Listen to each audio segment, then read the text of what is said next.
Welcome to the Exploring New England podcast with Ryan Zipp, where each week I will be talking about what makes this historic region such an amazing place to enjoy. From the scenic views to road trip ideas to where to grab the best eats and much more. Let's get going.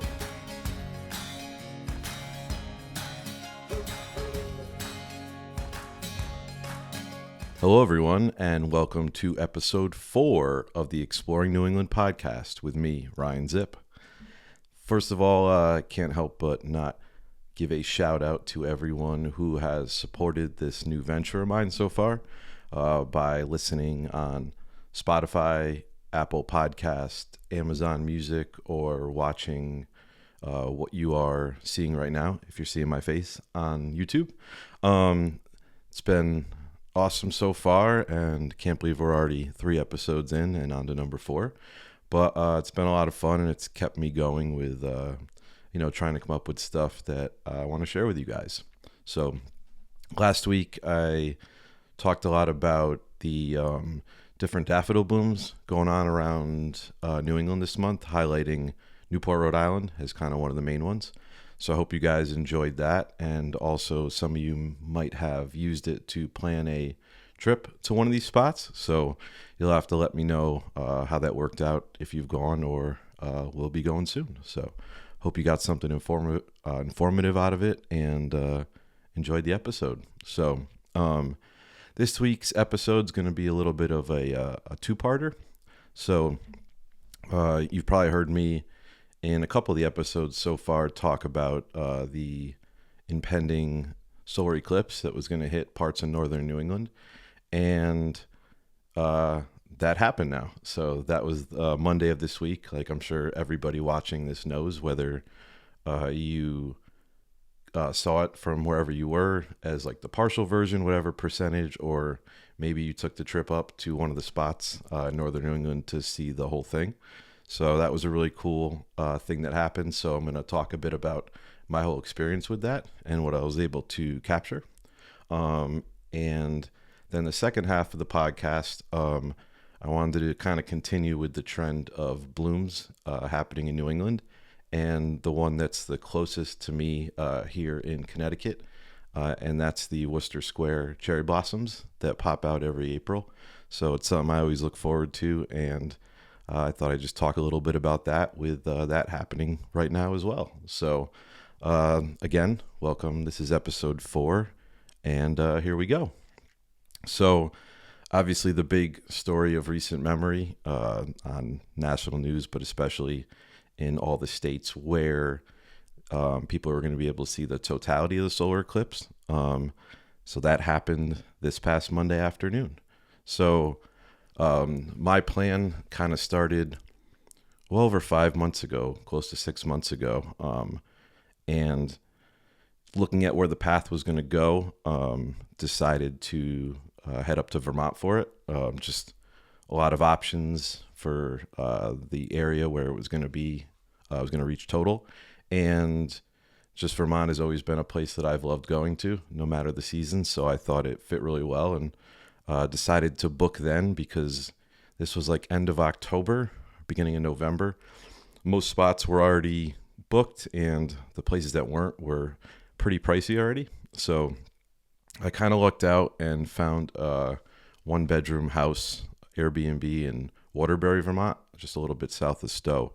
So I booked that for Saturday and Sunday night, and didn't really think about it, that long ago, that after the eclipse, it would be a kind of a disaster with everybody leaving at the same time. So kind of wish I had booked it and just extended the stay there. So later I decided on Sunday, I found a room in St. Johnsbury last minute, and still a bit pricey, but I had some travel points, so I justified it and was glad I did it. I'll get into that a little bit, like I'm sure some of you experienced after the eclipse on Monday night. So I headed up early and got up there Saturday night after work. I kind of thought that would be the plan, is just to get up there before the bulk of everybody else did, because I saw reports ranging a lot of numbers, but I believe Vermont, what they put out, their official number was around 160,000 extra people heading into the state. Saw reports of, it could be over 200,000 or more people coming to Vermont, or even just the northern part of Vermont, to see it.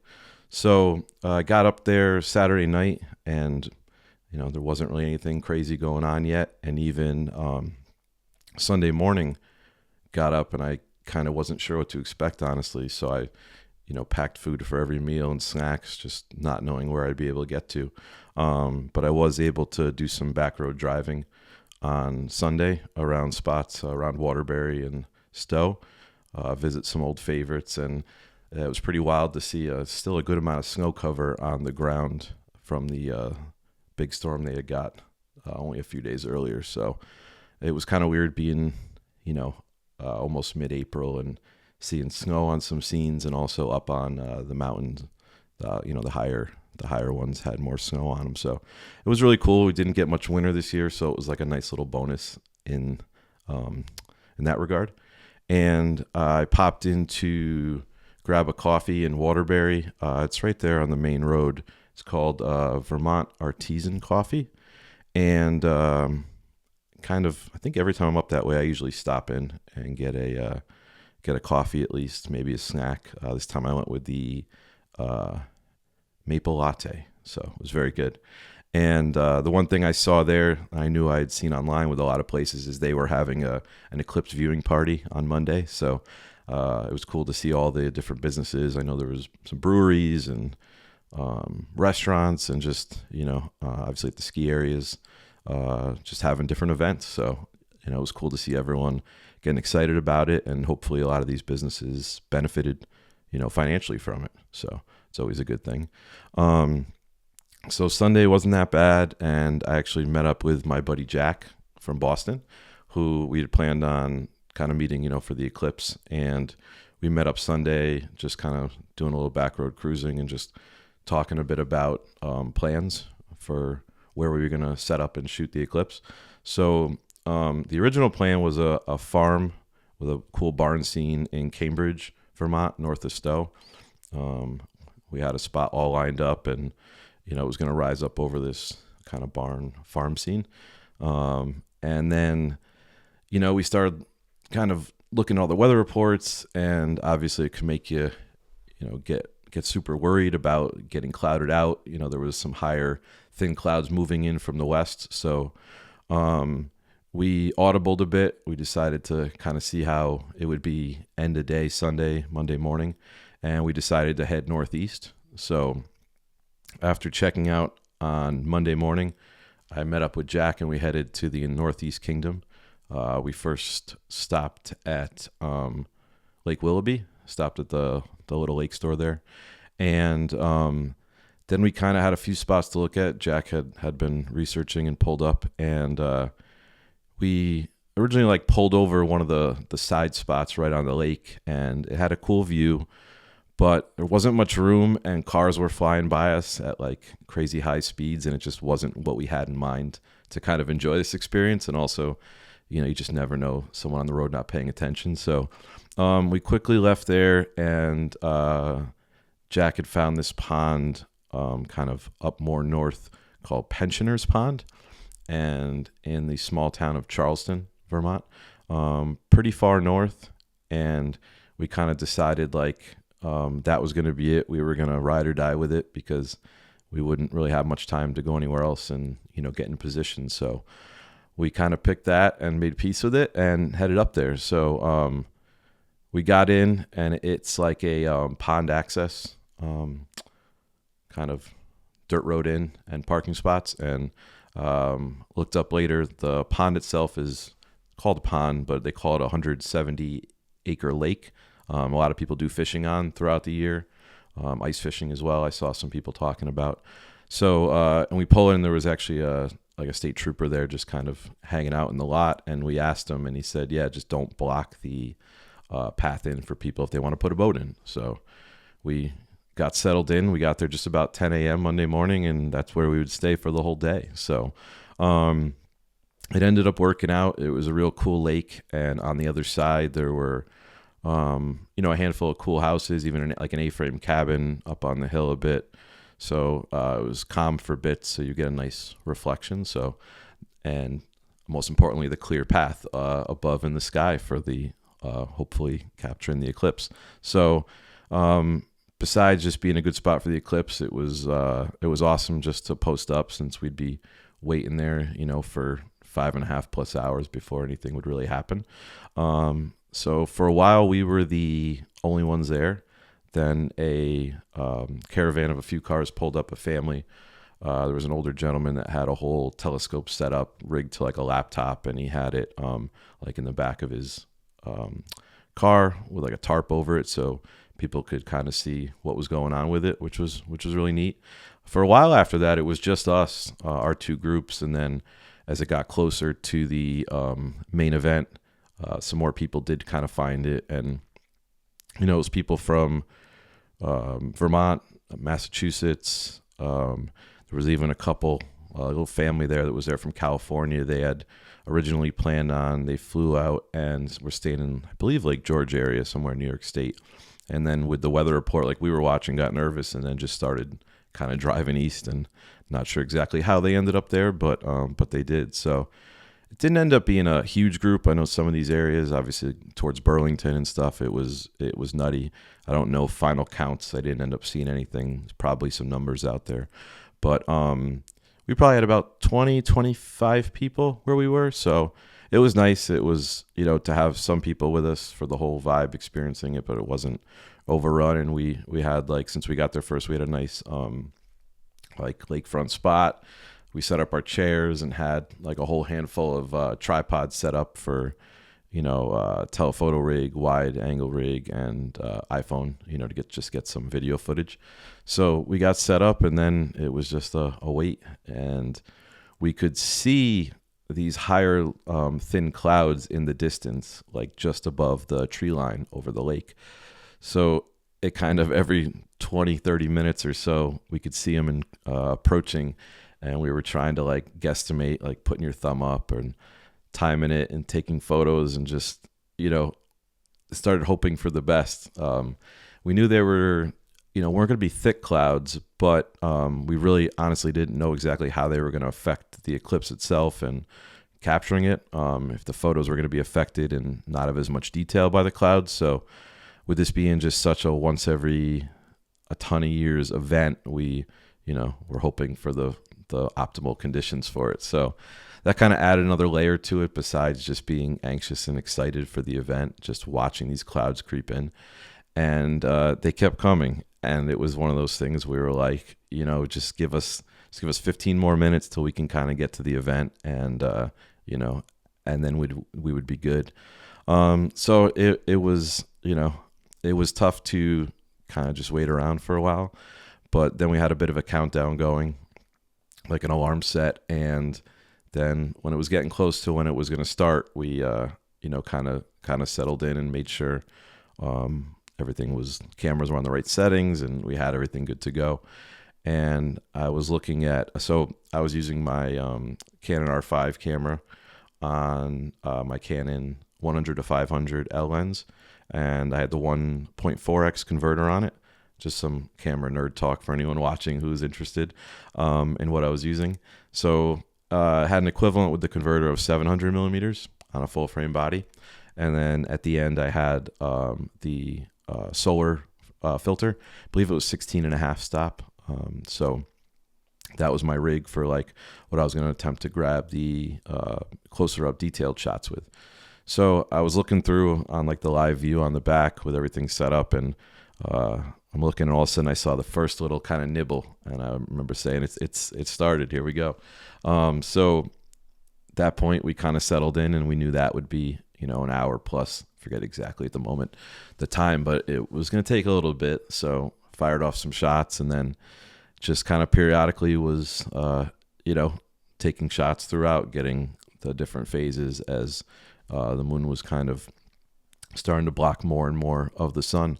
And then at that moment, it's kind of, you're trying to get shots, getting a few behind the scenes, run to the car, like make sure you have another battery in case, like the last thing you want is you're getting to the most epic part and the battery's done for. So the car, grab some snacks, grab extra batteries, and, then just keep firing away. So and as we're doing this, those high thin clouds are moving closer and closer as this is all happening. So during that, you're trying to just keep positive and be like, it's all good. Like, we're gonna see something cool no matter what. So don't try not to let it like stress you out. So so we keep shooting, and then I think it was around 327. I want to say where we were in position. So we're, the lake itself, where we're positioned, I was looking just straight from there to the Canadian border was about 8.5 miles.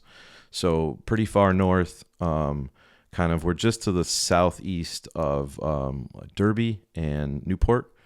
Newport's one of the city up there that's kind of right by the Canadian border. So we were pretty far up, and watching the clouds come in, and then we're like, there's this one opening in it that's doesn't really have too much of the thin clouds. It's like the thinnest spot. So we're just kind of hoping that it's going to line up. And then it's like time, and it's like a minute before, and you're getting ready. And then, one of the parts is once it goes, you have to take the solar filter off the front of the camera, because once it goes dark, that's the only way you'll be able to capture all the detailed images. So it's like, all right, it's less than a minute, taking the filter off, kind of getting ready, just changing the settings real quick. And obviously not knowing exactly what the perfect settings would be for this, and it's not something you can really practice. I have my camera set to some auto bracketing.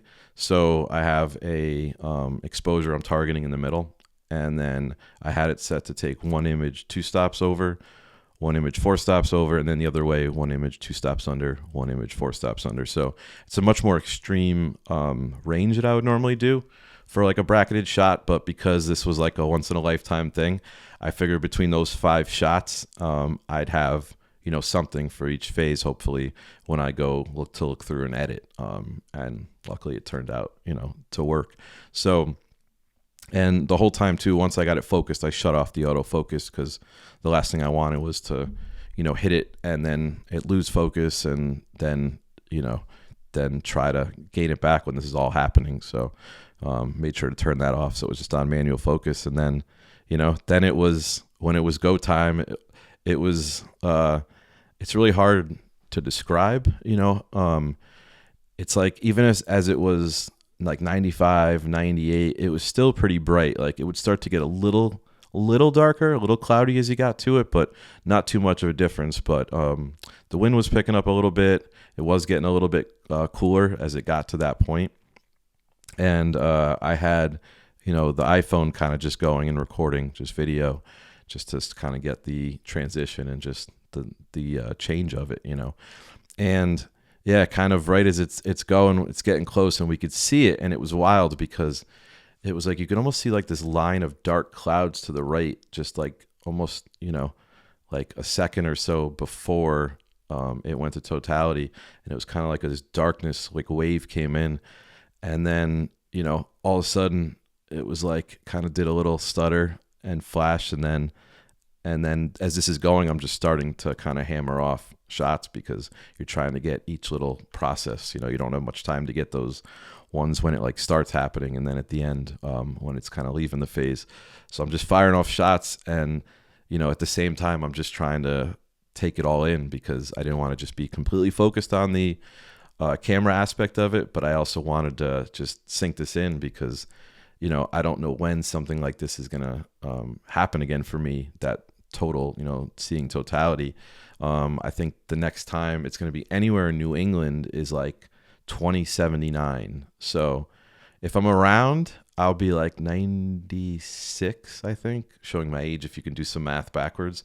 But so 1, I don't know if I'll still be here. 2, if I am, if I'll be able to move around. And 3, if I am here in mobile, if it will be not cloudy that day. So kind of taking that all in this moment, it was really special. And it's definitely, when it kicks in and you're just standing there, and it's you don't really know what to think. And people have kind of told you how epic this event was, but it's hard to know. And and then people who have never experienced it like me before kind of say, oh, it's just another eclipse, these happen all the time. And I know it does seem oh, there was one in 2021, there was an annular 2017, there was a full in parts, of the country. So it kind of, some people thought it wasn't anything special, but in actuality, like when it happened, it was crazy. It was like a wave of emotions, and you're just kind of there shocked. And I think I just kept saying, "Yo, dude, wow!" I was just that kind of at a loss for words. And my buddy Jack like just kept exclaiming, "Holy, SHIT." I guess I'll keep this podcast clean. I haven't sworn on it yet, so. And he said it a few times in a row. And it was funny because later on, we were talking, and I was like, "Yeah, it was funny. You couldn't help it. You swore. It was when he's like, "Wait, did I swear?" And I was like, "Yeah, man." And we listened back, and it was like there was like 3 within the first like 45 seconds. So we had a good laugh after, about that. But yeah, it was kind of, it really took your breath away, and you didn't kind of know what to say. So at the same time, it's one of those things that like went by quick, but also in the moment, it kind of was like everything was going in slow motion. And again, just kind of, taking photos of it during it, but just taking it all in. And, it was just something I'll never forget. And this like little pond up there in, northeastern kingdom of Vermont, with these 25 strangers, and my buddy Jack is like something that we'll kind of always have and remember, and they'll probably never see any of those people again.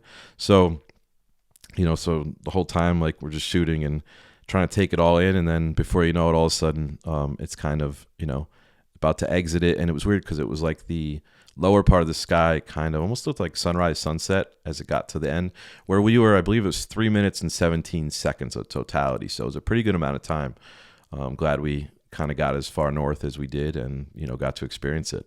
So that was, that was quite the experience. And then the light kind of came back on, and before you know it, it was all of a sudden it was day again. So then it was firing away at the end, especially to get those shots as, it's going from total to littlest bit out before it goes back to, just being like the Pac-Man looking kind of chunks, and then have to get the solar filter back on. And if you're going to look, obviously, throw your solar glasses back on. But then kind of, got that back on and kept firing away some shots. But at that point, it was honestly hard to kind of keep shooting that because of what we just saw and were able to capture. It was so incredible. So it was kind of, so we're just talking about it. Obviously everyone's really excited, and that we were able to see it, and the weather didn't impede us from doing that.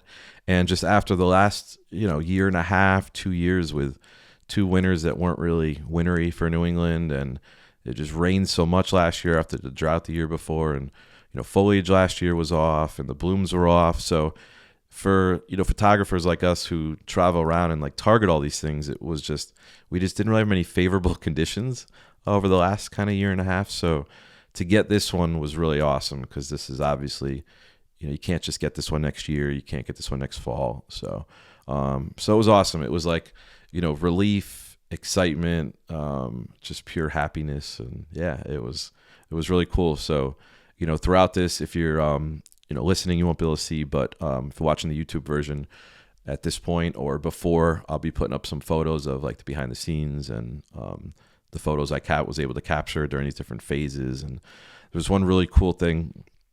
I'd seen some photos, I didn't know what it was, and as I was looking through some of mine, there was like these pink, like squiggly, bright pink squiggly lines at the edge of the sun when it was in like totality or going to totality, and then when it was. And I thought people talk about like solar flares, and that's what some people said. So I looked more into it, and they're very similar, I guess. Now, again, this is what I read, so don't quote me on it if I'm wrong a little bit. But from what I read from a number of sources was they're called solar prominences, and they're made of plasma, and they're different from flares because flares are actually detached, but they're still there, at the edge of the sun. And these are actually like big loops that are still attached to the sun's surface, made of plasma. They form in a day or so. They can last up to like a month or two. And just looking at these bright pink squiggly lines zoomed in, it's just like insane, because normally you would need some crazy gear, equipment, NASA type stuff, or I don't know exactly what level, but to see those because of how bright the sun would be normally for cameras like ours. And because the moon was blocking, we were able to do that. And it was crazy. This one loop, you look at these like loops that they call them, and they said the loops can be, 100,000 miles in length. So you're looking at this tiny little loop on the edge of the sun, and it's like this little blip. That's 100,000 miles. and then it just shows you how much bigger the sun is than like the earth. And it's at that moment you just feel so insignificantly small, and at the same time just as like equally astonished and amazed that like we get to be here and just how vast the universe is. It really blows my mind. So yeah, so getting a shot like that, it was cool because I got like the whole with the corona around it and different phases, diamond ring they call this other one. But that one, which I wasn't even expecting, ended up being one that I thought was really cool. And from my posts so far, that people were kind of most pumped about was that one. So it was really neat. And so yeah, so definitely check out the photos on here. Make sure to check out my Instagram. It's just at Ryan Zipp, and I have a bunch of shots from the kind of the different stages of totality. So yeah, I'm definitely happy of what I got, and it's one of those things. Like I think every photographer buddy of mine that I've talked to who captured it, we all said that there would be like one or two things we'd try a little different. Obviously, we didn't really have any practice for something like this, so but overall, I gotta say, like it went really well. So we were definitely happy about it, and I think everyone got some cool stuff. So yeah, it was awesome, and it's great to see like everyone else's like photos and edits and different places that they got it. So yeah, so total success. And yeah, and then kind of back to afterwards, which I kind of went back earlier, and I said how my original plan was to hang out a little bit and head home Monday night, but I ended up being very glad that I didn't, and I grabbed a hotel, because it did end up being a total cluster, with everybody leaving.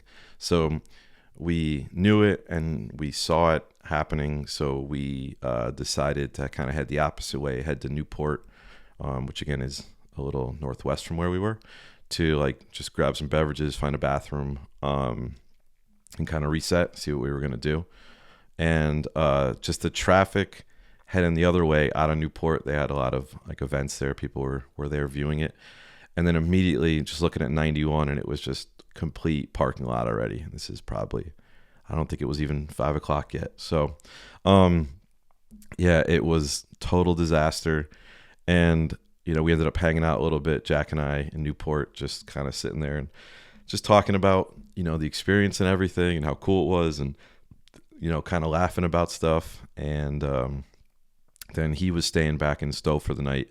I was staying down in St. Johnsbury. So at that point, we were going two completely different ways, and it was just a cluster everywhere. So, we parted ways and said, great success. And yeah, can't wait to check out the photos. So I looked at my route back, and it was, disaster everywhere. So I kind of looked around and know the area a little bit, and found a whole bunch of back roads to kind of just take. And it was cool. I ended up finding a bunch of these kind of dirt roads that no one was really on, as everyone else was kind of going into the abyss of traffic. I just took my time, knowing, took in some cool views. I made my way down back to Lake Willoughby.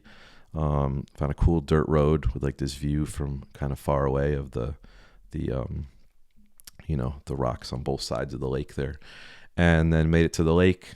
Took a few shots, took it in a bit, the scene, and then kind of continued down. But I got to one point, I forget what town it was, but I basically had two choices. I had Route 5 or 91, and Waze even was looking, and both were just parking lots. So it told me 91 was quicker, so that's what I did. And a ride that should have been less than 40 minutes took me about an hour and a half, which was bad. It wasn't nearly as bad as some stories I heard.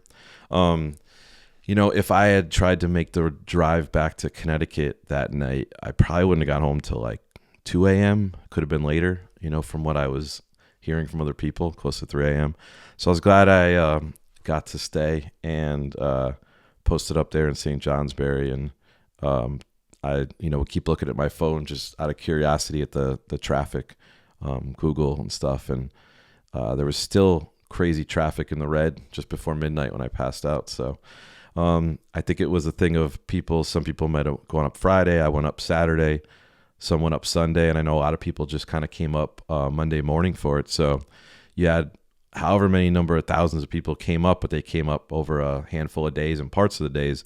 But then you had, I don't know what percentage, but a huge percentage all kind of leaving at the exact same time. So it was a mess. I'm sure some of you were in the traffic or know someone who was or saw people posting about it. So, but at the end of the day, everyone got to see it and experience it. So I hope it was worth it for everybody, no matter kind of what you went through. So overall, total success. A few things I would have maybe tried differently from the capturing stuff, especially with video. I just got something quick with the phone. The next total eclipse that's going to be, I believe, anywhere in the world is in 2 years, I want to say. There might be another one before, but 2026 August, it's going to be in like the Arctic, Iceland, Greenland, parts of Spain, I believe. So if anyone's up for an adventure, those are some spots. I've been to Iceland once in March, and just unbelievable. Feel like you're on another planet type stuff. So I can only imagine getting the eclipse there would just be like, the ultimate in cherry on top, already. So that's one. And then 2028, I believe Australia, New Zealand. I was looking at the list. And then there's some other ones throughout in different parts of the world. The next full opportunity for totality in the U.S. is 2044 in Montana and the Dakotas, I believe. And then the following year, there's going to be one for 2045 in the U.S., like starts out west, parts of Nevada, Utah, Colorado, down to Mississippi and Florida. So 2045. And then I think, like I said before, the next New England one, 2079. So if you got to experience this, the totality New England, that won't happen again for a very long time. So I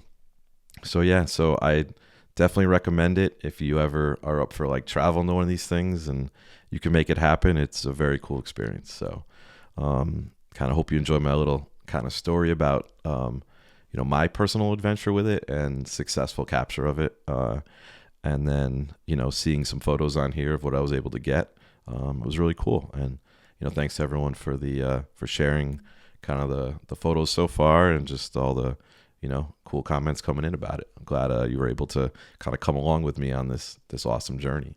So that kind of concludes the eclipse chasing. So you won't hear me talking about that for a long time anyway. And to the second part of the podcast, which is kind of some of the next blooms happening in New England, and that's the cherry blossoms right in New Haven, Connecticut. I was born and raised, actually born in New Haven in the hospital, but raised next door in Hamden, Connecticut is where I grew up. So definitely grew up going to New Haven, playing music there, and then going out to restaurants and the bars and partying and kind of that whole phase as well. So New Haven's always kind of had a special place with me throughout most of my life. And the area in particular, the neighborhood that has these cherry blossoms and is kind of known for it is the Wooster Square neighborhood. And, this neighborhood was developed, forget when exactly, but in the 1700s, filled with all factories and warehouses because it was so close to Long Island Sound and, right there in New Haven. So, and it was actually, the name Wooster was named for Major General David Wooster of the Connecticut troops. And he actually died in battle, 1777. He was leading the New Haven troops in defending Danbury against the British. So it's kind of wild to hear these stories about how these like areas and, different neighborhoods and parts of towns and cities in New England were started. And so, the ties there in Wooster Square go way back, to the industry that was started there, and then, to the Revolutionary War, which is pretty wild. And he also owned a warehouse there, apparently, in, that neighborhood. So early on, I guess, from what I read, it was, from, people migrating from Europe, and it started out early on a lot of Irish, which if you can't tell by my fair complexion and ginger beard, I am part Irish. I'm a quarter Irish. And then after, I don't know the exact, time frame, but then the Italians, which, it's become kind of known for, is like our Italian neighborhood in New Haven. And I am also half Italian, which most people don't believe, since I look more like an Irishman. But I'm half Italian, so actually more Italian than Irish. But it's a nice combo. And so kind of the Wooster Square neighborhood, and all the attached restaurants, pizzerias, which we're famously known for, has become kind of the Italian spot. So after the Revolutionary War, it became more of a residential neighborhood, and some grocery shops and other stores, and obviously more people living there. And then in 1970, I believe, it was declared a historic district, that Wooster Square neighborhood. And then 3 years later is kind of how it all got started with the cherry blossoms. So in 1973, they planted 72 Yoshino Japanese cherry blossom trees and around the square there, and they had the first festival in 1973. So last year, actually 2023, was the 50th anniversary of it that they had. And it was cool, not only because it was 50 years, but also it was the first in a few years due to the pandemic. So it was cool to see that back in action. And so every year in April, when the cherry blossoms are blooming, there's a festival there. And there's all sorts of food trucks, food vendors, music acts, all sorts of different styles of music throughout the afternoon. And that's actually coming up this Sunday, April 14th. It's 12 p.m. till 4:30 p.m., I believe. And parking could be a bit crazy, obviously. So if you're going to go earlier, the better. And kind of just park wherever you can. It'll be known where you can and can't park. So definitely get there if you've never had it. I have yet to get over there this week because I'm still in a bit of a eclipse chasing hangover. But I plan on going to see walk around with the blossoms in the next couple of days. I just have to see what the weather is going to be, but maybe Thursday when you be seeing this, or Friday. But I did see a report. There's a blog. Someone does a blog there and said today they kicked into full bloom. So now is the time to go. You'll be hearing or seeing this on Thursday. So basically anytime, hopefully the rainstorm coming in doesn't do much to them. But so they're in peak bloom now. So get over there ASAP. If you want to it'll always be busy, especially you go like afternoon or on Saturday. But they're in bloom now if you want to kind of go down and get pictures, walk around. Then Sunday, obviously, it'll be tougher to get those kind of pictures because there's going to be the whole festival going on. So it's two totally awesome different vibes. One is if you just kind of want to go and enjoy it, a little more peaceful, although it should be busy, than festival time. You can go there, eat, go down with the family. So definitely worth checking out if you've never been. And so that's coming up this Sunday. And then, I wouldn't hesitate on it because once they're peak, you just never know how long they'll last for. And there's obviously, they're all around the Wooster Square. And then there's some other side streets that have some beautiful trees too, some other gardens, a couple churches there. So I definitely recommend it. It's a very picturesque kind of scene. And then right there as well, a lot of times depend which way the wind is blowing. You start getting the aromas from all the Italian restaurants and pizzerias over there on Wooster Street, which, if you're from New York, you're probably going to say New York pizza is the best. If you're from parts of New Jersey, you're going to say that's the best. If you're from Chicago, you have your own thing. But our thing always here is New Haven pizza. And a lot of, quote unquote experts say it's the best pizza in the country. And obviously, not just saying it, I tend to agree. When I travel around the rest of the country, I don't really usually order pizza. I get something else. Try to get whatever that area is known for. But in New Haven, we have pizza, and it's really damn good. So, you've probably heard of the big three, Pepe's, Sally's, and Modern. So Modern is not right there on Wooster Street. It's over on State Street, not too far. But if you're, we're just talking about the Wooster Square area and Wooster Street there. You have Pepe's, which started in 1925. So that's going to hit 100 years next year, which is wild. Then you have Sally's, which was started in 1938. So both of those are on Wooster Street. Sally's is first when you kind of walk from Wooster Square. You turn down the street. Sally's going to be your first one on the left. Walk down a bit more on your left, you're going to have Pepe's. So, it's one of those things where if you grew up around here, you have your allegiance, or your preference, I should say, one of the big three, or maybe there's one of the auxiliary, the next tier, whether it's parties or bar or, again, everyone has their thing. But, I honestly enjoy them all. They're all great. You kind of can't go wrong. I like mixing them up. But, if someone asked me, you have to pick, my personal favorite, Sally's. So, again, I don't think there's really a wrong answer. Bar, to me, is very underrated. That's kind of a spot I grew up going to, when I was of age, obviously. But, like, going out Thursday nights, Saturday nights, my bands played there a few times, had a lot of good times there over the years. And not only is it a awesome just the restaurant part, club in the back. It's like a big open room with the pool table. So the vibes are always great there, but the pizza's amazing too. They were kind of, I don't know if they're the first, but to do like a mashed potato bacon pizza, they really did it up and it's like unbelievable. I think that's my favorite of any place that does that, especially. But even their plain moots pie to me is unbelievable. It's so thin.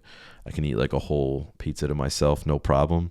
And, on nights out, at the end of the night, I forget what time they would start, serving these huge slices. So everyone's like been drinking all night and they're just grabbing these and just, that taste I'll never forget. It's like, it's amazing. So bar is one of my favorite as far as like not being in that top tier, quote unquote. But again, if I had to pick between the three, Sally's, they have, Pepe's known for, the white clam pie. And then Sally's, my favorite from there is their plain sauce with grated cheese. Just unreal. It's like dessert. So, again, if you've never been to any of those, I recommend definitely checking them out.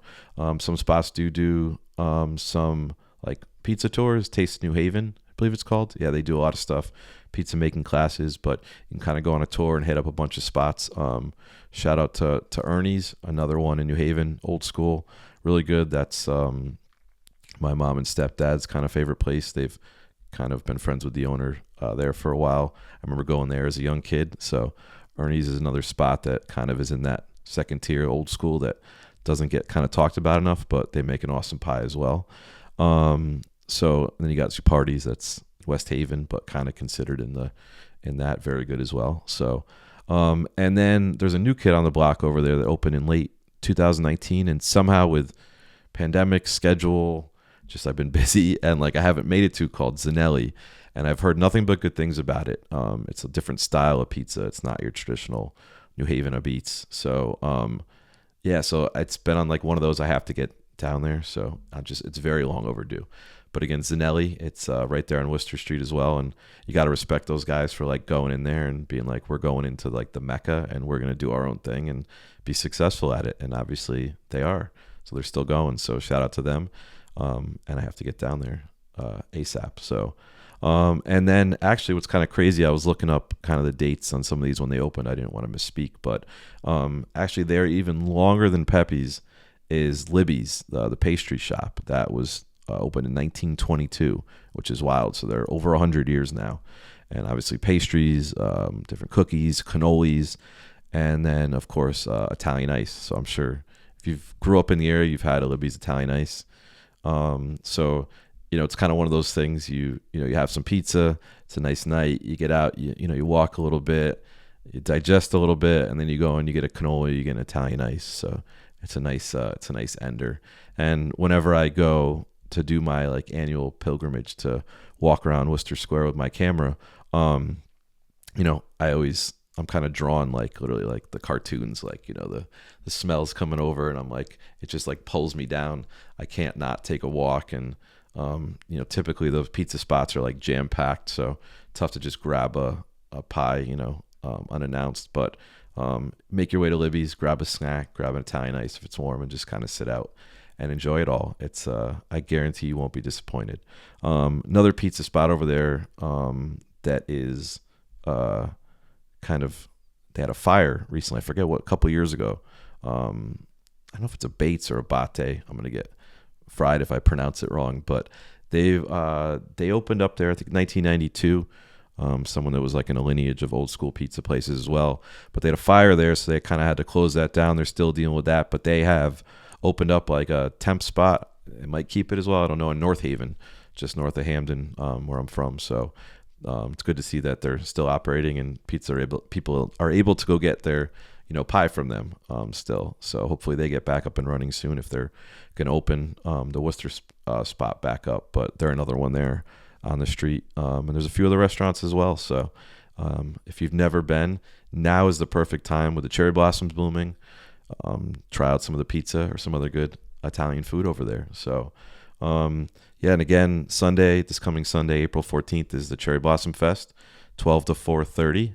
So if you're looking for a cool event to do with yourself, couple, family, very kid friendly, so I recommend it.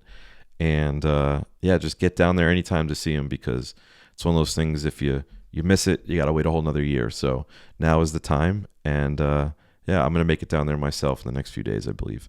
Just going to keep an eye on the weather. So yeah, that's the next bloom I'll be chasing after we did some of the daffodils already. So I think that's what I wanted to cover in this episode. So thank you all for tuning in again. And if you can, if you're listening on one of the pod channels, I believe you can give a rating. Just make sure to give me a rating, hopefully a 5-star rating. But again, that helps with my visibility and availability to kind of do more moving forward with us. And then the video version, if you're watching on YouTube, make sure to subscribe. Again, that helps get the follower count up. We can start doing more stuff down the line. So check it out on whatever platform you've been doing. I appreciate the support no matter which. And, sharing it again on whatever your social media or friends, family, anyone you think who can kind of enjoy it.